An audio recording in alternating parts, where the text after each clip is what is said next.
thermostat. I'm going to drain the radiator, and you don't necessarily have to do this, but it's going to avoid a big mess. Have a collection bucket ready and locate the petcock, which is right here. I'm going to use some pliers because most of the time they're stuck. Go ahead and break it free and remove the petcock. Don't remove it all the way, just enough to drain the coolant. Okay, once it's down to a slow drip like this, you can go ahead and cap it off. Make sure it's nice and snug. With your coolant drained, you don't have to drain it all the way, but at least drain it some, because you're gonna have to disconnect this upper radiator hose. So grab some pliers and remove the hose clamp. Break it free from the radiator. Once it's off of there, I'm actually gonna take it off of the other end too. That way it's completely out of my way.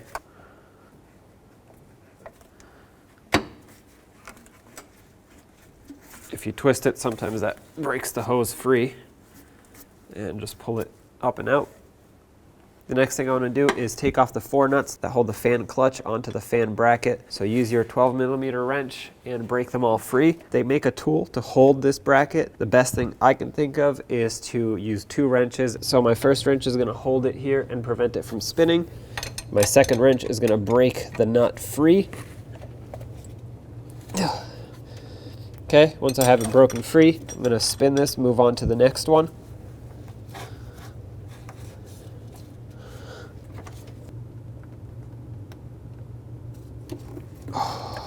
They're pretty tight, just so you know. And you might say, well, what are you going to do when you get to the last one? I'll show you what I'm going to do. I have a plan. Okay. So even though I held this one to break that one free, it still didn't tighten up as much as it was before, so I can actually break it free again. Okay, and here's my last one. So I'm going to hold this one, and yes, I know it's going to tighten, but once this is free, I can loosen this one up. There we go, that one's loose again, and then if you just slowly tug it, there you go. So now all 4 are free. Now in the back of the fan shroud, you're gonna have 4 10mm bolts. They look like that one right there. You're gonna have to remove all 4 of them. There are 2 on each side. This one up here I couldn't get with the electric impact, so I'm just gonna do it by hand.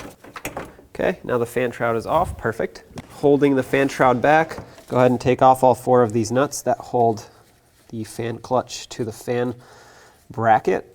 The reason I'm doing it in this order is because this way the fan shroud isn't flopping around on me as I tried to break these free, and I didn't want to remove these completely because otherwise the fan just falls off, so I also didn't want that to happen.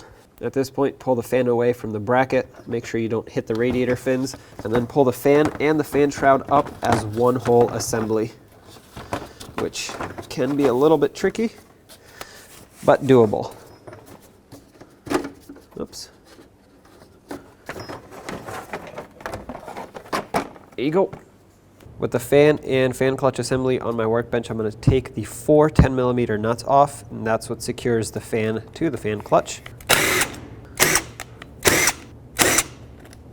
And with a small loving bonk, go ahead and separate these 2. Here's your old fan clutch. Throw this away. Get your new fan clutch. Place the fan on it. Make sure it lines up. Then start on the 4 nuts. Go ahead and snug them up. Next, get your fan and fan shroud. Slide those down and in. Pay attention to your radiator fins so that you don't damage them. Line up the fan to its bracket, line up the shroud. I'm going to start the bolts in that hold the shroud so it doesn't flop around on me, and I'm going to tighten these up before I finalize putting the fan on.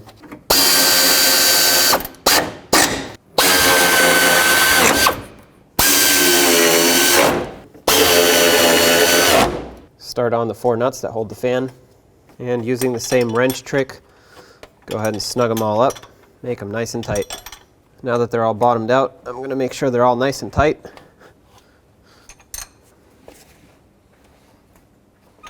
You can loosen up on the tensioner, and by doing that you'll be able to freely spin these around so you can get to other nuts and bolts without spinning the whole engine backwards, which you're not really supposed to do. And then if you actually put pressure on the tensioner the other way, you can put tension on the belt in such a way in which it holds this pulley better, and you can better snug up these nuts. Go ahead and put your upper radiator hose back in and reconnect the clamps. I like to position them about where they were before.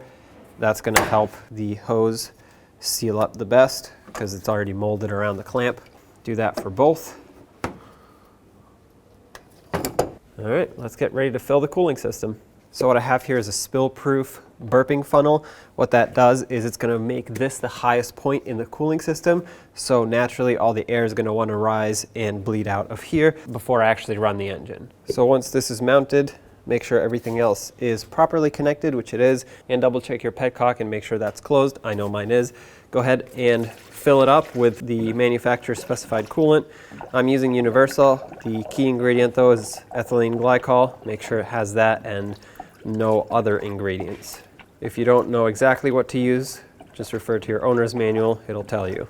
Now that air has stopped coming out of here, I'm going to turn on the engine and let it run. I want to let it run until it reaches operating temperature. Feel the upper and lower hoses and make sure they're similar temperature. If one is cold, one is hot, the thermostat has not opened yet, and you have to keep letting it run. Watch the temperature gauge inside on the dash and make sure it does not overheat. If it does, that means there's an air pocket, so shut it off, let it cool down, turn it back on, and just do that until it runs at operating temperature with no air bubbles coming out of here. Also, this whole time, make sure you have the heat on, so turn up the heat to the hottest point and then turn on the blower so that you can feel and make sure that heat is coming out of the vents. If there's no heat, that means the heater core still has air in it. You can rev it up a little bit to get the water pump circulating faster. Just make sure, because sometimes it'll overflow here. Once that's done, go ahead and cap this off. If you squeeze the radiator hose just a little bit, it'll release some of the coolant so that when you pull this funnel out, it doesn't spill over. So pull the funnel up and release the radiator hose at the same time. And what I'm going to do is put the rest of this coolant in the overflow.